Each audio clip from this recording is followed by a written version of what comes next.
This episode of Crosscut Talks is supported by Alaska Airlines.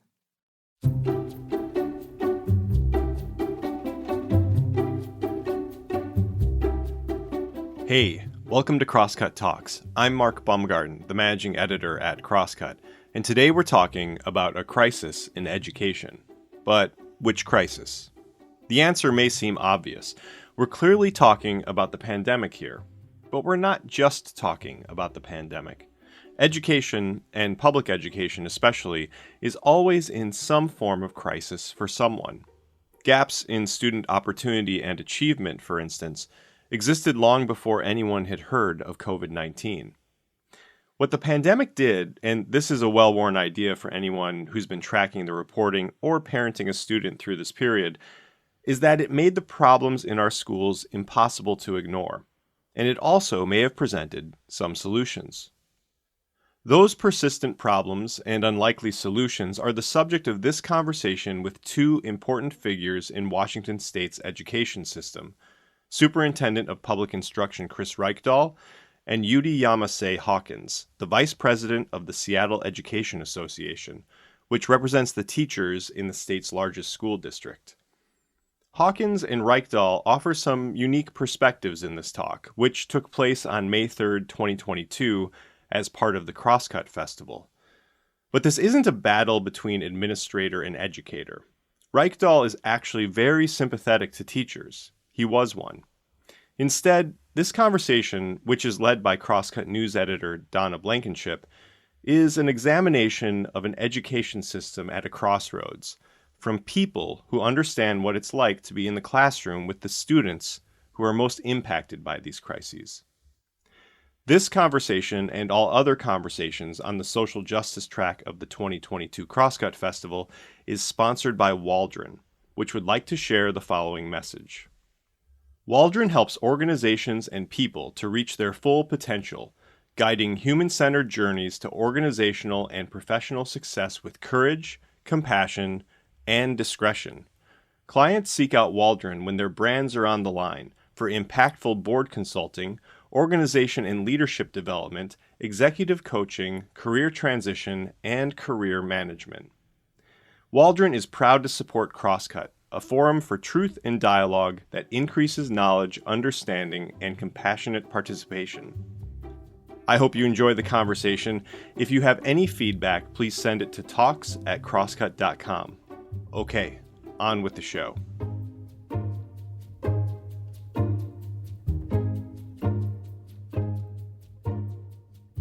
Thank you, UT and Chris, for joining me today. Let's chat.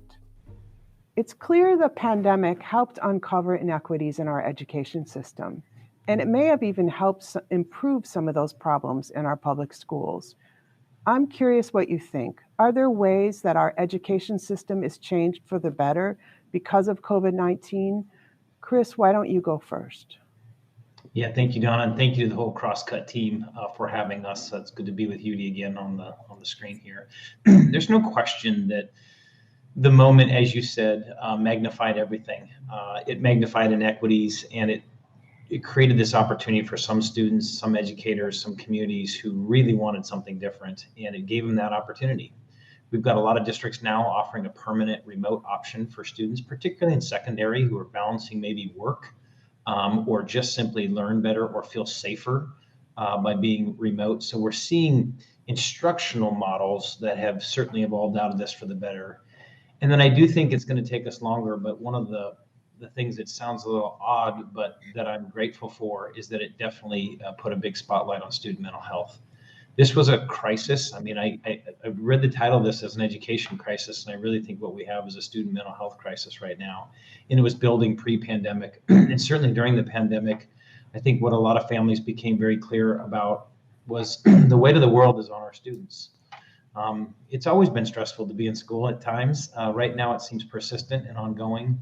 Our use of social media tools and the inescapability of negativity in our lives, it tracks us and follows us, and algorithms are written to feed it to us. And, we didn't experience that mostly as children, but our students are. They're a generation of young people who, from the moment they had a smart device in their hand, have been shaped significantly by a lot of the tragedy around the world, violence in our country, racial violence, elections up in the air, abortion rulings that are leaked out, climate change injustice that is imminent.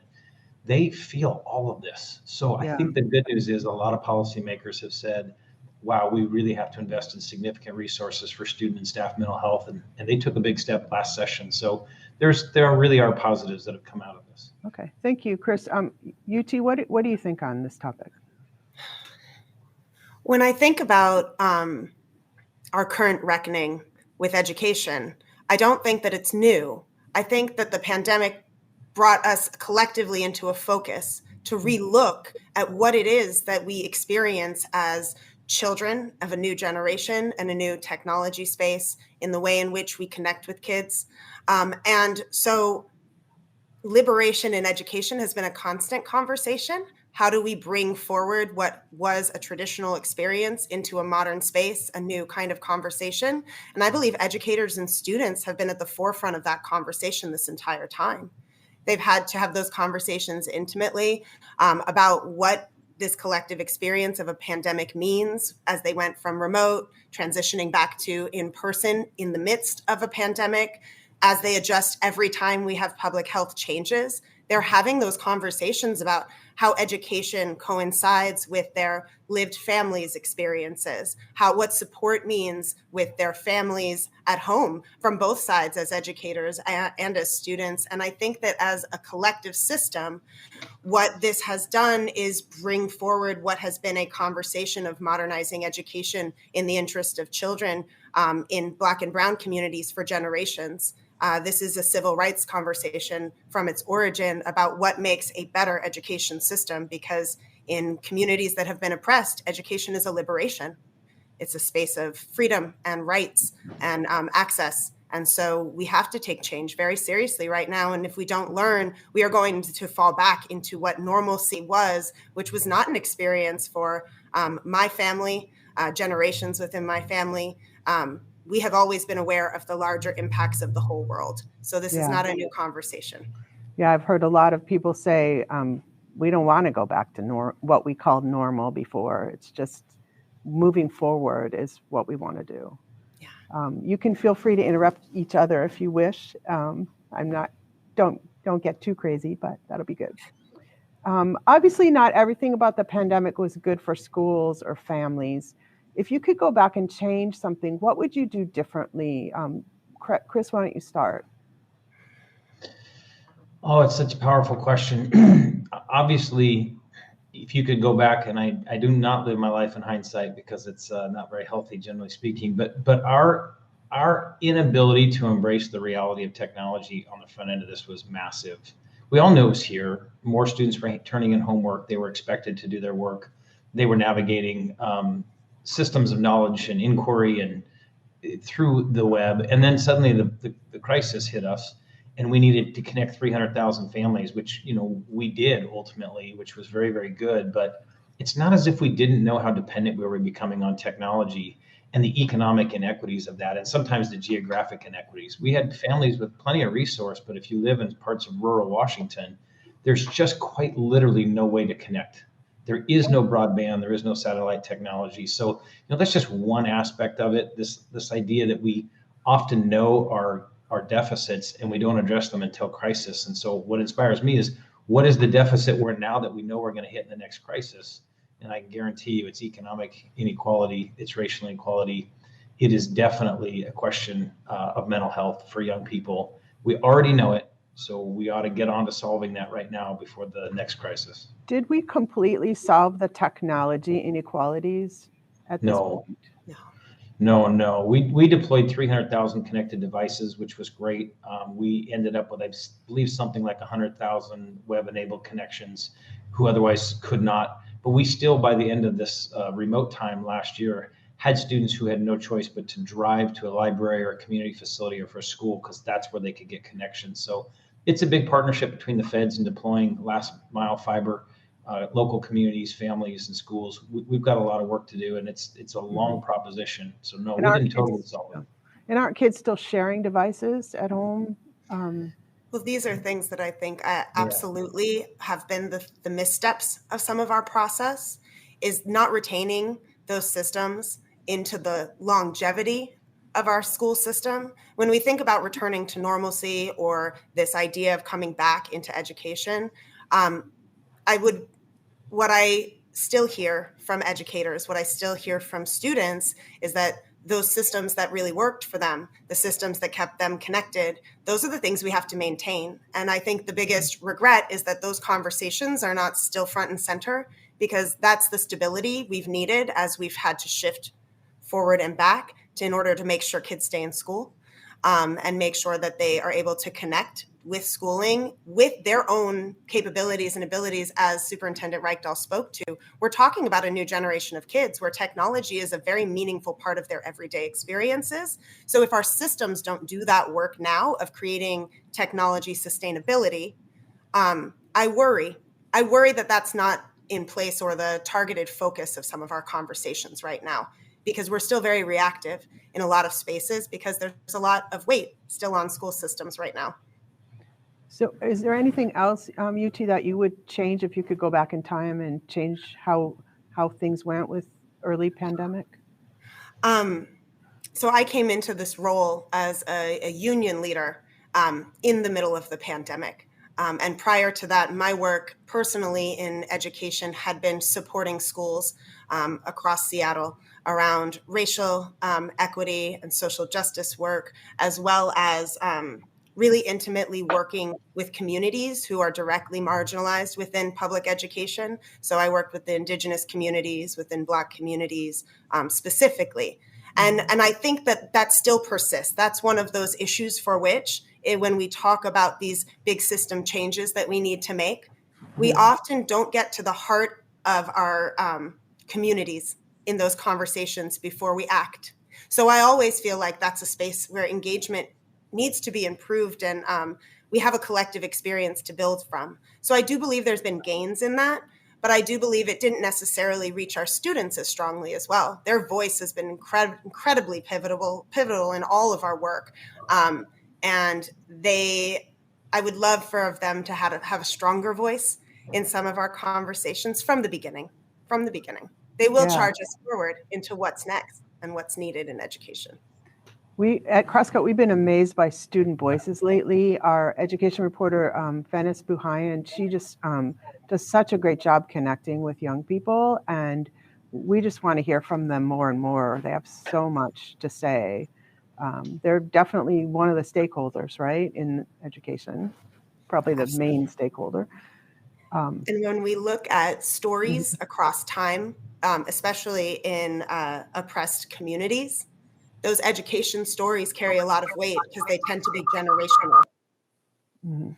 And so if we listen to them, we look at what things have not been solved. And then also kids are inspiring about what they would like to see in the future. And I think they have a really different look at education after this experience. Yeah, definitely. So one of the trends that I appreciate in corporate America right now is the 360-degree performance review. My daughter has taught me about this. It's designed to be a way to give your colleagues constructive criticism from all perspectives to help them do their jobs better. I'd like to give this a try today. So you both will get a chance to offer some constructive feedback. We'll begin with Uti. How do you think Superintendent Reykdal and his team did during the pandemic? What did he do right, and what could have gone better? As a union leader, my role in our union is negotiations.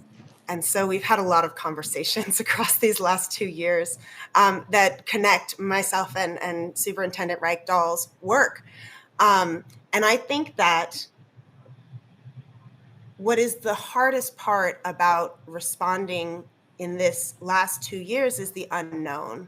So when I think about critiquing somebody, there isn't necessarily a space of knowing what was the thing they should have done. But what I'll say is what I would most certainly, things that have come out on the positive, I think our connections to public health conversations, we're all talking around the same pieces of information.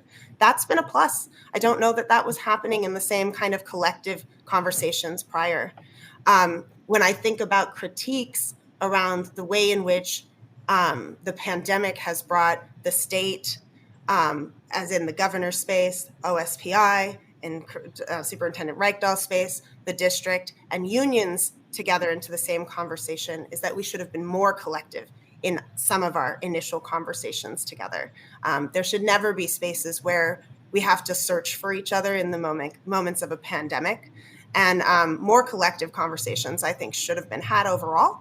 But I do believe that we've been supportive when it comes to seeing the same issues with our kids' mental health, seeing educator burnout, which I hope is a recognized space across our state, and also seeing the spaces for which we can talk about racial inequity and we can see that they're happening everywhere. The inequities that come forward for educators, for students, for communities.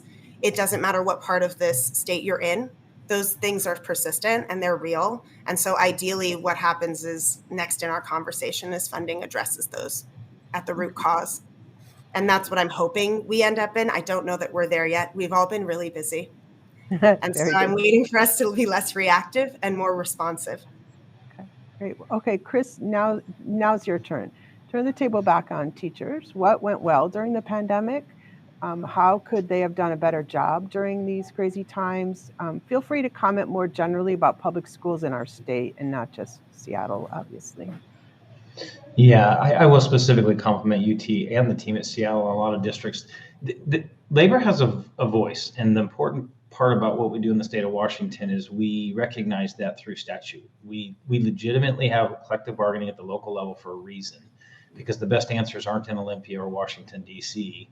So I do want to be complimentary through all of this. What we saw is labor and management really coming to the same conclusion, whether it's resources or public health or safety. We had real geographic differences. So labor unions in Seattle didn't have the same focus as a labor union in Wapato or Yakima. I mean, let's be clear, there's very big differences, but generally just want to be very complimentary of that.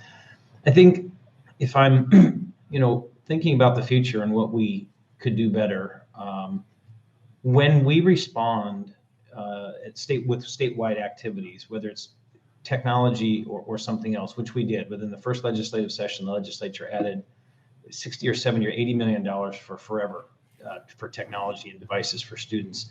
I think our challenge is we always have this tension between state and local control. And if there's anything I would challenge organized labor to do is remember that when the legislature wants statewide solutions, we have a job to carry that out. And I think the local response is everything's in one giant pot of money and we'll bargain and figure it out. And part of that's on the legislature. If they want devices to pay for it forever and that money not to go to some other part of the bargain, then the legislature needs to carve that out. So mostly I'm laying this on the hands of the legislature, but I think it is a tough state that we're in where we get, pretty darn good results, but sometimes targeted dollars are there and then folks say, hey, they disappeared. And the answer is no, they got reprioritized at the local level. And what Spokane did with it was very different than what Vancouver Evergreen did with it. It's something that is a systemic problem. So I'm not pointing fingers at labor or collective bargaining units because it's their job to represent their members. But I am pointing out a larger issue that the failure of what we might see coming out of this is that the legislature did solve problems and then chose not to put the right protections around it for it to be a permanent solution. And we'll see if they've got the discipline to do that going forward. Okay, hold on a second. I'm going to get someone on the line from the legislature to respond. No, I'm joking. Not going to do that. Quick reminder to people watching at home or in their office that we're going to be asking some of your questions soon. So be sure to enter them in the chat section on your screen. I read something last week that talked about students losing years of progress during the pandemic. Is this an exaggeration in your opinion? Anybody? I'll definitely say I think it's a tremendous exaggeration. Again, when you have inappropriately framed a national conversation around education progress around standardized tests, if that's your measure, then of course in crisis test scores go down. And we saw that in states that never shut down, states that never had mask requirements, states that never had vaccine requirements. We saw assessment scores around the country drop in math and English language arts. And certainly there was impact.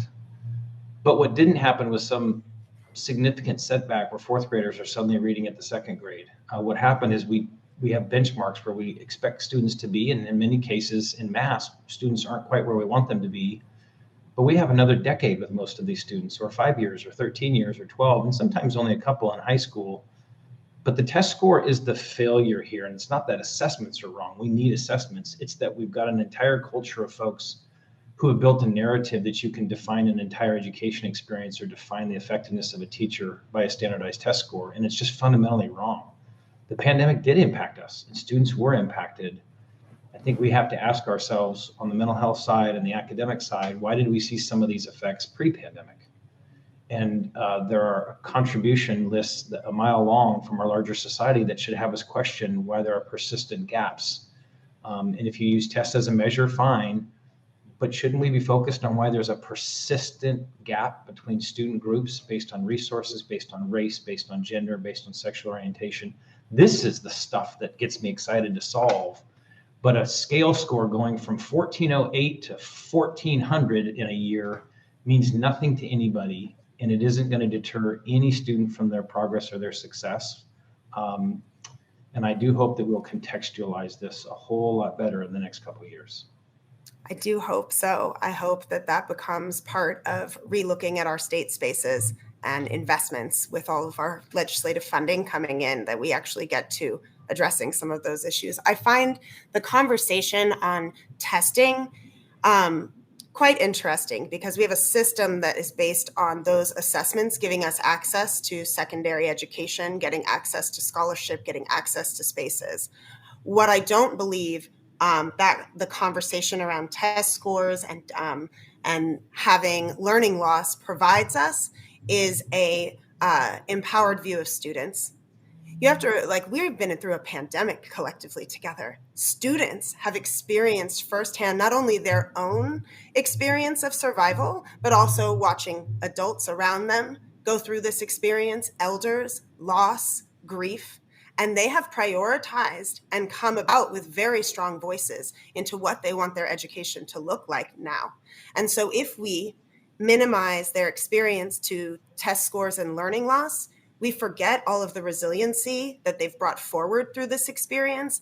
And when you look at satisfaction through this experience at this point now, where we have a breath to reflect, I believe that the connection between students and educators and families is stronger than it was before. That's one of the things that this experience provided us. And in Seattle, those were the days that reformed education that looked forward. Wednesdays became an experience of making sure you made one-to-one connections with students and families about what they believed education should be in this moment and what supports they needed, not only in their basic needs, but in their aspirational needs in education. And I do believe that if we focus on learning loss, then we forget that there's many other things unmeasured in our system around resiliency, progress, and brilliance within our children.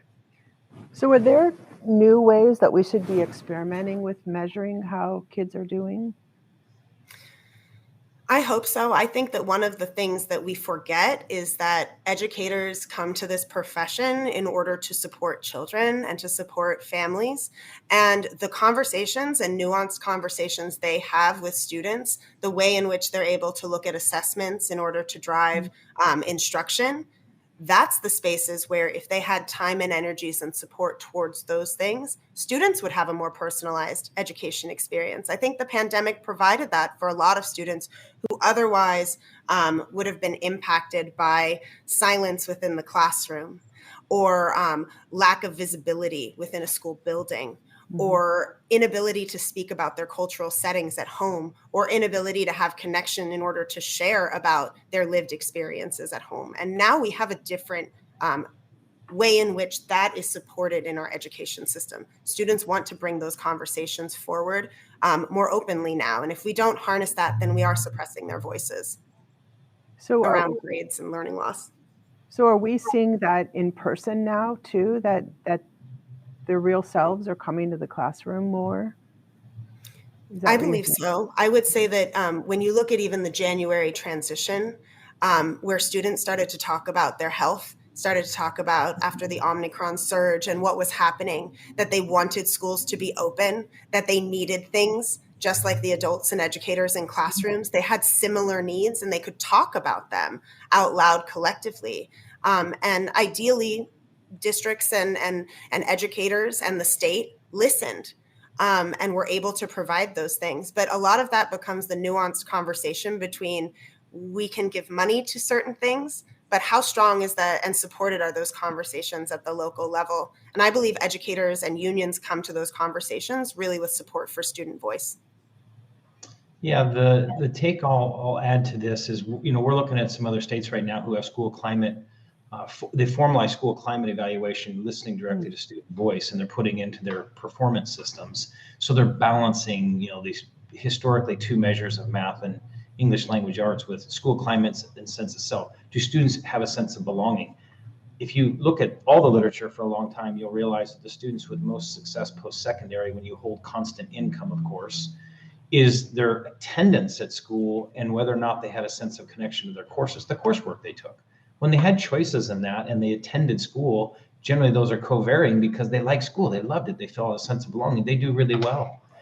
I would much rather ask that question of 3rd through 8th graders every year, a couple times a year, and then move systems to support them than checking in once again to find out whether or not they've got their 9s down in numeracy or they've got their fractions. We still need to check on that stuff. But we do that every day. Professional educators are amazing. They have assessment tools to do that. We're spending tens of millions still on formal assessments that don't mean anything because we don't respond to it in a kid by kid way. We do a systems look. Well, I can survey for that. So I pitch this to the U.S. Department of Ed, do a really robust sample size survey so we get general accountability. We want absolute knowledge whether Washington State's getting better or worse in math, science, ELA, and then let us instead put our assessments and our strategies into attendance, meaningful course taking, and student engagement. If you do that, you're going to get a student who can absolutely tell you what they know and solve problems in many ways. It may not be in the way that you all knew 60 years ago when you memorized a formula in order to get over an SAT score to get you into a college that you then never needed the formula again. It'll be different than that, but it has way more meaning for young people, way more meaning. And I guarantee you employers want somebody who's hardworking and confident and competent and shows up every day more than they want to know what their smarter balanced assessment score was in 8th grade. And in education, kids need to want to show up. We have to create systems where they want to be. And I think one of the things that they've asked for is some changes to the way the day looks, changes into the way they are able to access educators and that choice. I know my daughter's love of math comes from beadwork because that's part of our family. And for the last 2 years, she sat with my father to bead. And that is how learning happens. And I do think that there's spaces in which we need to provide more connection to family, more connection to cultural spaces, and let those be credible because it's not just algebra. It's a lot more than that. It seems like you're both saying that we may have made at least some progress on equity in the past 2 years, that we're trying. Am I hearing that correctly? Or do you think maybe that's just wishful thinking so far? I think we may have different opinions on where we're going. I'd love to hear go on ahead, Chris. Yeah, I'm not sure we do. I think it's a long process. And I think the first thing we have to do is recognize that the system was not working for tens of thousands of students. And the crisis of the pandemic gave people an eye into that hadn't had the eye into that in the past, even though these communities and these individuals were saying this doesn't work for me. And it was evidence in dropout rates, it was evidence in lack of engagement rates and all kinds of things. And we kept taking a deficit narrative to that. Instead of changing the system, we would say the student isn't doing well in the system and we got to fix them. So the awareness is step one, putting in resources is step two, and meaningful strategies. I think what Uti's talking about a little bit, though, is it's got to go to the next level, which is where you design systems of support around families and students based on their need, keep customizing it to their need. Yeah, we can keep changing systems, which we ought to do, but you'll never change the system enough to meet the needs of students who come in very different spaces and different places. I think that is the next evolution. It's not easy, but I promise you it's not solved in Olympia or DC. It is about resources, but it is about empowering local communities to say, hey, what's happening in Colville is going to be very different than what's happening in Clarkston. And you've got to give districts, communities, educators, parents, the high expectations. And then in some ways, you got to get out of the way and let them design programs and supports that work for them. So maybe a little migration away from the one-size-fits-all solution coming out of policy bills in Olympia would be a good start. Well, what if you assess that a district isn't doing what it's supposed to be doing in this area? Do we step in? Is there a way in Washington to step in if there's a bigger problem? We do have systems that are, again, historic. We go in and we look at performance based on historic measures of assessments. We can certainly look at attendance. We got lots of data points, and we go in with coaching. That's the system that Washington State is focused on, is a system of coaching. I guess what I want to break through and tell you is all the program supports in the world don't quote unquote fix a school if the issue is that you have to support the families and the communities individually in those schools. They need individual supports at significantly higher resources tailored to their interests and how they want to navigate the system, more than throwing the next Harvard book at them on change management. And I think that's been kind of the failure, is we know it works here, so we'll just bring that model to here. You've got 5 years to improve, and if you don't improve, we're going to do it again to you for 5 more years. We should design education systems around what the community tells us they need. So, Uti, what do you think? Are we making any progress on equity? So, throughout this pandemic, I find that we've had a collective space of some racial reckoning. I do believe prior to this experience, the conversation that we had around education is most certainly different now. It's very much out loud around racial equity, around community supports, around transformation. But what I see that I believe is different than Superintendent Reykdahl is I do believe that there's a lot of power for which the state could change barriers and systems that are systemically racist or systemically oppressive in our education system. And that means making money accountable and empowering communities through that space, if that is your power space.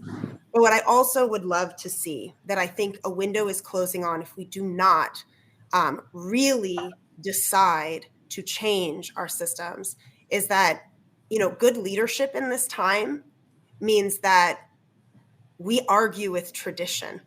Tradition means we stay the same. It doesn't mean we're getting any better. So even in your last comment, Superintendent Reykdahl, I heard you talk about how things have been historically one way. I will say that is the thing that throughout these last 2 years has been the most frustrating as a Black and Brown person. And I think as a Black and Brown educator or a Black and Brown student, because every time we say it's been done this way, that is the antithesis of what I expect in a better system, because status quo is the thing that will most certainly fail our students, because they expect better and they're looking for different. They're looking for an improved space. And I don't believe that means getting rid of everything, but if we never put anything down, people will walk away from education. It will not be a nurturing space for us anymore. And I believe students and educators are feeling that burnout more than anyone else. They spend 7 hours a day together, and they're watching each other be exhausted through our system. And that means we have to let some things go. And there's plenty I would let go. I'm the mother of an incoming kindergartner, and I hesitate every day about sending my child to school. Every day. And that's generational. And I have yet to have that fear subside. We'll be back after these messages. Dreaming of a long-awaited vacation? Take your travels to the next level with Alaska Airlines. They're committed to providing a higher standard of safety and cleanliness throughout your journey. From mask requirements and touch-free options to HEPA filters on board and fresh air every 2 to 3 minutes. Plus, their award-winning loyalty program, Mileage Plan, makes it easy to earn and redeem miles wherever you go, including destinations worldwide, thanks to their One World Alliance membership. If you're ready to land a low fare, next-level care, and the best experience in the air, book now at alaskaair.com.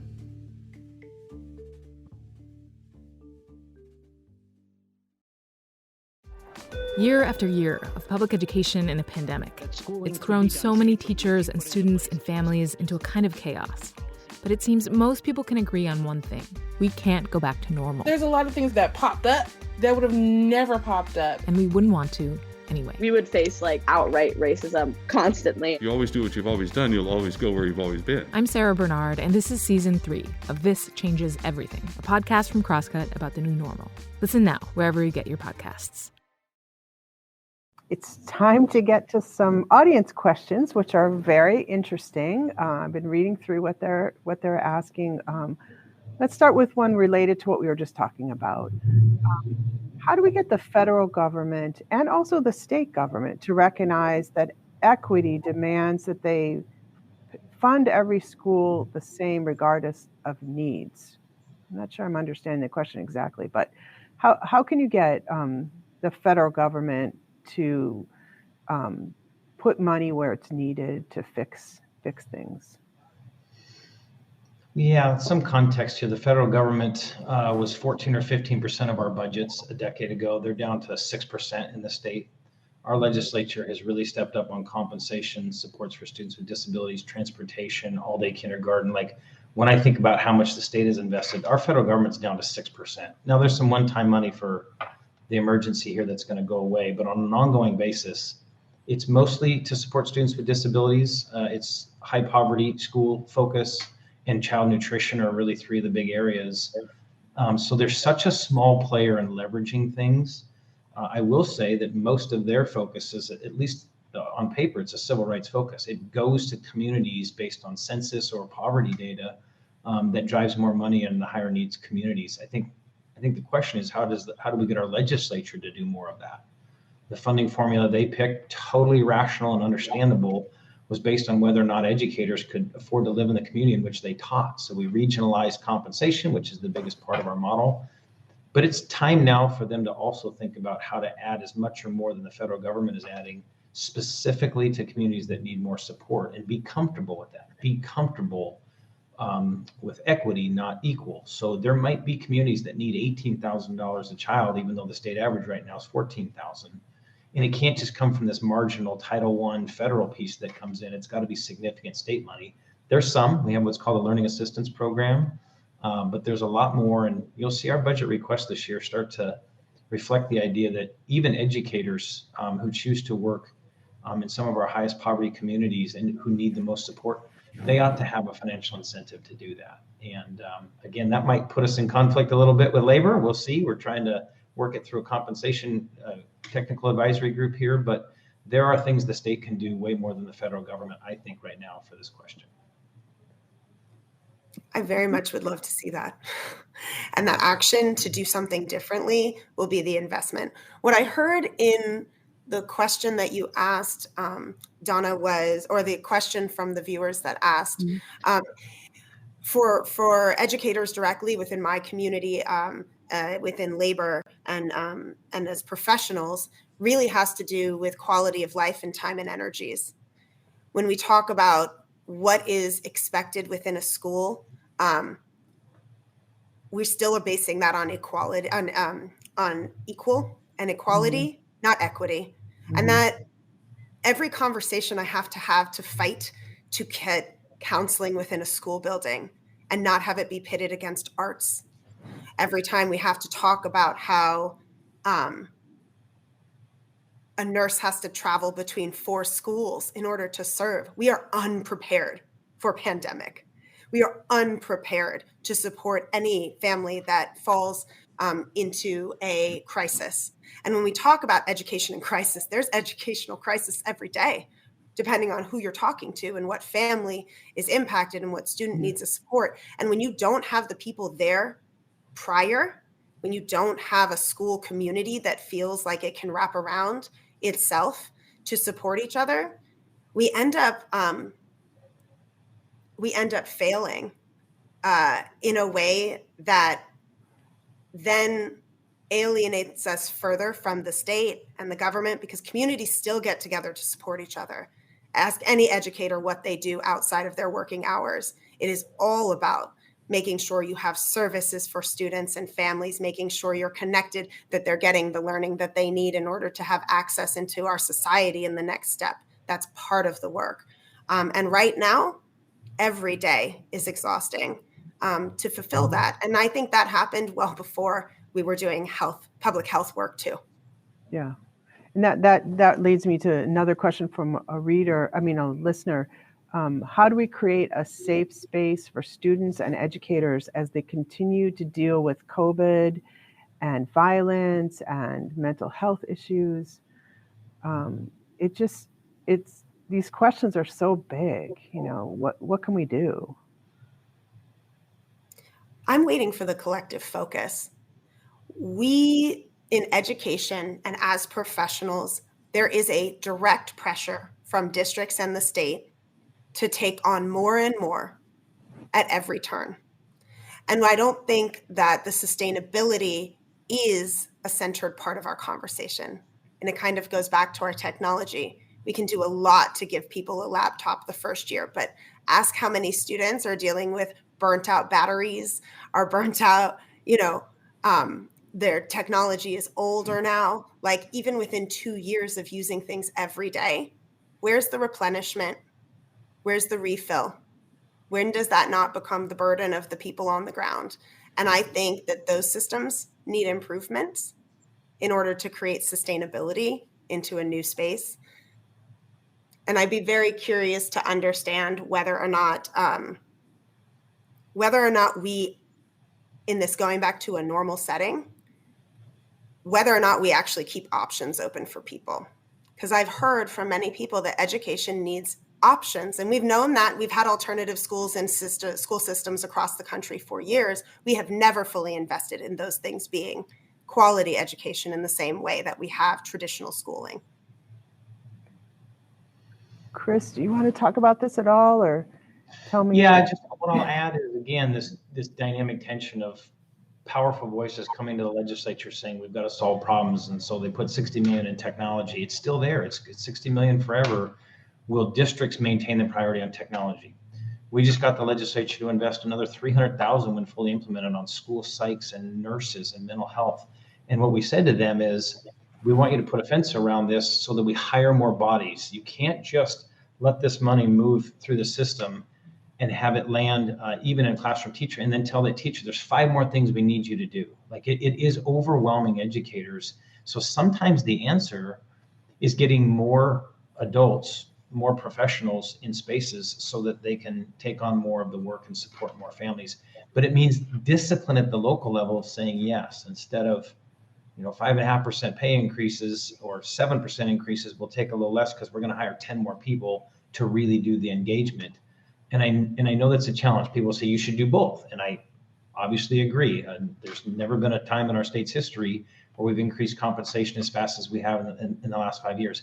And we are trying to put fences around things that we know our students need so that those people are there. Now, finding school psychs, finding nurses right now, finding mental health supports is very, very challenging. But I do want this to be in part a recognition that our legislature has diversified significantly. They are represented differently than they were 5 and 10 years ago. They bring different perspectives, and they've responded. They've responded with real investments. And now we have to have systems in place to make sure that they actually at the local level turn into those actions.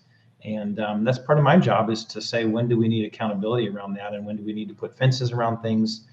I think we're in a pretty good place right now. It's a long rebuild, if you will, but there's a real hope out there that if it's done well, when that student turns around and says, I really am in crisis and I need help, they're not asking their math teacher for that help. That might be a first line of defense, but they're getting a direct referral. They're getting support right there. And then there's a community-based provider much closer to that community by race, by language, by neighborhood, to see if that support works better. We just put $50 million into community-based organizations here.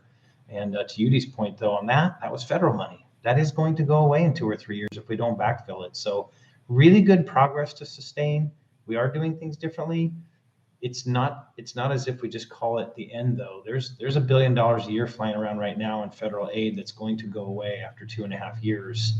And some of that will have to be replaced if folks want these services to continue. Okay, let's end with a question that I had on my mind, and that is, do either of you have some encouraging words for parents? They've just gone through some of the worst years of their generation. They're worried about their kids. They're worried about college. They're worried about their jobs. They're worried about the economy. Is there anything you can say to give parents a little boost, encourage them? I'll start, and it is totally a derivative of my experience as a history teacher, right? I always tried to bring the lens of history to teenagers and what teenagers went through at the time of any historical event. We would go back and we'd say, what were 14-year-olds and 17-year-olds doing at this time? Because I didn't want them to connect with names and dates and facts and just massive implicit bias of old white guys in history. I wanted them to know what their peers were doing. And I say that because when we walk through that history, what I would tell every parent today is, we are the sons and daughters and granddaughters and grandsons of people who survived a pandemic and a global war in which millions of Americans were pulled out of school to fight internationally.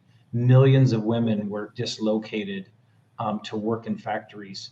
Hundreds of thousands of our Asian Pacific Islander brothers and sisters were ripped from their homes, their businesses taken. We as a government have put people through incredible trauma before. And sometimes people can justify that in crisis, and sometimes it's inexcusable. But we are the products of that. We did get through that. This moment that feels so overwhelming, from racial injustice to whatever you feel about elections and the Supreme Court and the global pandemic and financial crises, whatever we feel right now and the weight of that has been felt by generations before. And we do persevere. Our students have learned a ton about what it means to have the system dislocated and have to navigate it. And it comes with hardship and pain, but it also comes with a lot of learning. And I know if we're committed to the equity that Uti has spent her career and her life in and lives daily in what we're trying to do, I promise you there will be bright lights and lots of opportunity for young people, especially as they cling to it and grab it. There is hope out of this thing because we've lived it before. And I think we have a better knowledge about it today. And I just never put anything past young people who have experienced something like this, because a couple prior generations have shown us that it builds strength in them and it builds a lot of resilience. And I believe in that. I do. Okay, Uti, you get the last word on this. So I'll take that same generational approach in my response as well. I appreciate that, Superintendent Reykdahl, because in my living ancestry space right now, I have a mother who was bused into communities outside of her Black community to assimilate into white spaces because she was brilliant. And that was a space they thought she could thrive in. But it took her away from her community and her space and investment in people. I have a father who is a boarding school survivor. And when we think about that history, that is one generation back for me. I lived an experience of 6 high schools trying to find any space that felt rooted in who I was. And now my daughter is 5 going into the public school system because I believe in liberated education. But I want to make the thread for which education has consistently been outside of a classroom. The places I've thrived in learning have been at my community's kitchen tables, has been as a daughter of movements for oppressed people, has been in the after-school conversations with educators who understood who I was and what that means. And as I walk into as a parent now with that next space, looking at what my child's future might be, who is white presenting, but Black and Indigenous to her core in who she believes herself to be at 5, I worry that we won't change enough and that she will experience dehumanization or eraser of who she is in her fullness. So I know that she will get a full education at my kitchen table within my community every day. And what my hope is that the modernizing of our education system provides space for her from kindergarten and pre-K right now, where she comes home talking about school as a space she loves, that never fades. And historically, I know that happens for Indigenous kids between 6th and 8th grade, and for Black and Brown kids by 1st and 2nd grade, which is where I taught, because recognizing yourself in a racialized world happens very young, at about my daughter's age. And so It'll be about adults changing their behaviors. Educators are already on that path. They see it because they talk with students every day about what they now expect from all of us, which means supporting their identity spaces, believing in who they are, and really finding a way for which they can come and bring the learnings they are doing in their everyday here. And the pandemic provided us a great space of recognizing that in kids. They lived it every day with us, and they have many, many great opinions on what they need to be talking and learning about right now. So I think we should be present with them. Thank you both. This has been a fascinating conversation. I wish we could go on, but we're out of time. So thank you, Uti Hawkins and Superintendent Reykdal, for spending this time with me and with our audience in the virtual world. Mado, I raise my hands. Thank you. And that's it for today's episode. Thanks again to Uti, Chris, and Donna for the talk. And thanks also to the folks in the audience who asked questions. If you'd like to be one of those audience members for a future Crosscut event, go to crosscut.com/events. This episode of Crosscut Talks was produced by Sarah Bernard, and I want to pause here and make a plug. Sarah is also the host and producer for an excellent narrative podcast series called This Changes Everything, which just released its third season on the pandemic's impact on education. If you enjoyed this talk, please check out that podcast. I'll put a link in the show notes, or you can search This Changes Everything on your podcast platform and subscribe. Okay. The episode was engineered by Rusty Bacall and Victoria Ralph, and the event was produced by Jake Newman and Andrea O'Meara, and Chris Novich managed our audience engagement. You can subscribe to Crosscut Talks wherever you listen, and if you like the show, please review us. It helps other people find us.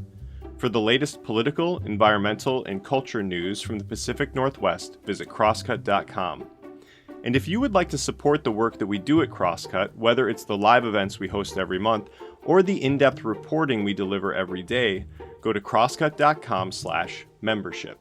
In addition to supporting our journalism, members receive complete access to the on-demand programming of Seattle's PBS station, KCTS 9. Crosscut Talks is a product of Cascade Public Media. I'm Mark Baumgarten. We'll be back soon with another conversation.